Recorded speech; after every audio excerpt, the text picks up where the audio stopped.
bac. Donc, pour le deuxième chapitre, électricité. Donc, en électricité, le premier cours sur le champ électrostatique. Ce cours il est proposé pour les sciences maths. Pour les sciences maths et non pas pour les SVT ou bien pour le PC. Donc, pour les sciences maths, le champ électrostatique. Ensuite, le deuxième cours, c'est l'énergie potentielle d'une charge électrique dans un champ électrique uniforme. Dans un champ électrique uniforme, de même, il est proposé pour les sciences maths. Et le transfert de l'énergie dans un circuit électrique. Donc, en électricité, on va étudier le transfert de l'énergie dans un circuit électrique. Et le dernier cours, le comportement global. Salut tout le monde, et Réseau Visim maintenant vous présente la suite, voilà, du programme des sciences physiques au lycée. Donc maintenant, on va continuer par la première année bac. Bien. Donc, le premier chapitre, c'est la mécanique. La même chose, c'est-à-dire la même méthode pour le tronc commun. On a commencé par la mécanique, ensuite l'électricité, et ensuite la chimie. Donc, le premier chapitre qui est proposé au premier année bac, la mécanique. Le premier cours, c'est le mouvement de rotation d'un solide autour d'un axe fixe.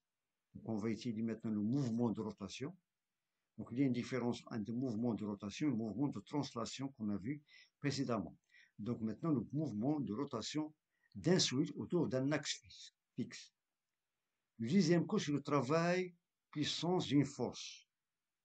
Donc, c'est une action mécanique. On va étudier dans le deuxième cours en mécanique le travail et la puissance d'une force.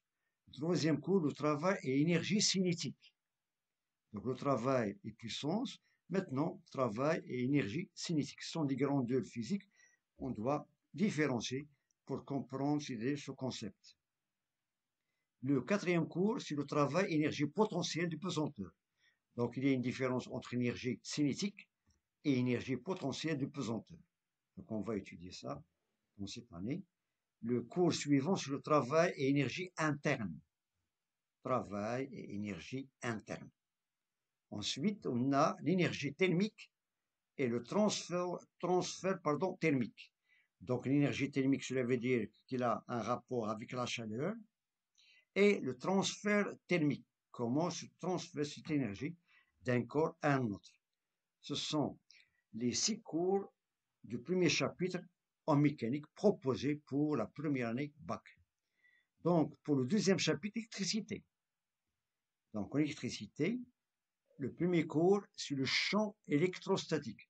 Ce cours, il est proposé pour les sciences maths. Pour les sciences maths et non pas pour les SVT ou bien pour le PC. Donc, pour les sciences maths, le champ électrostatique. Ensuite, le deuxième cours, c'est l'énergie potentielle d'une charge électrique dans un champ électrique uniforme.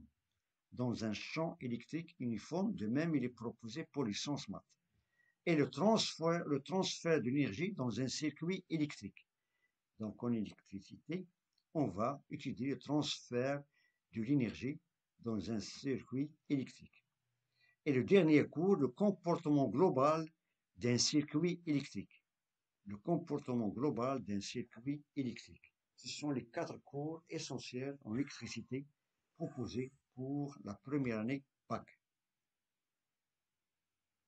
Ensuite, il y a une autre notion sur le magnétisme. Donc, le magnétisme, il a un rapport avec l'aimant, avec les champs magnétiques, avec, bien sûr, on a des notions qu'on a vues précédemment, le nord, le sud, etc. Donc, le premier code de magnétisme, c'est le champ magnétique. Donc, on a vu précédemment en électricité le champ électrostatique. Maintenant, le champ magnétique, il a un rapport avec le magnétisme. Ensuite, le deuxième code, c'est les forces électromagnétiques, la loi de Laplace. Les forces électromagnétiques, ce sont des notions nouvelles proposées pour la première année bac. Bien. Le dernier chapitre, la chimie. Toujours en première année bac. La chimie maintenant. Le premier cours, c'est l'importance de la mesure en chimie.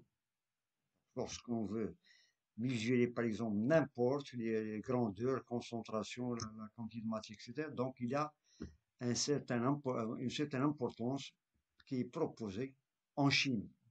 Le deuxième cours, c'est les grandeurs physiques liées à la quantité de matière. Les grandeurs physiques liées à la quantité de matière. Ensuite, les solutions électrolytiques et les concentrations.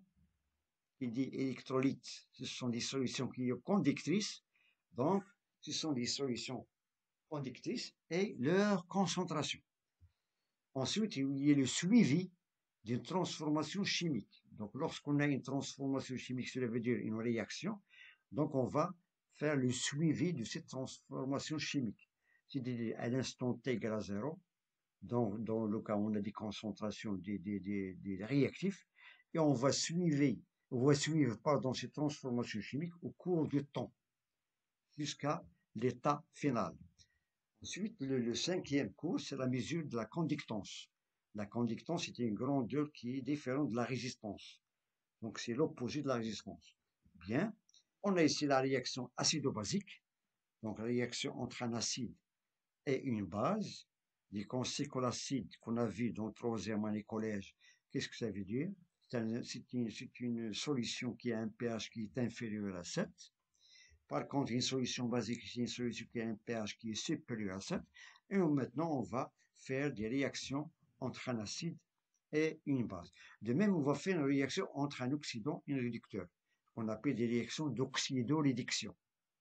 Ce sont des notions nouvelles au lycée qu'on n'a pas vu, précisément au premier cycle, c'est-à-dire au collège. Donc, on va étudier au premier dans cette année les réactions d'oxydoréduction, les réactions entre un oxydant et un réducteur. Donc, vous pouvez constater ici un schéma simple. On a ici une oxydation et une réduction dans ce sens. Voilà. Et ensuite, le dernier cours, c'est le dosage direct. Le dosage direct. Voilà. Toujours, ce sont les 8 cours proposés en chimie. Ce sont des cours très intéressants pour avoir un bagage qui nous aide pour aborder la deuxième année bac, surtout pour l'examen final. Bien.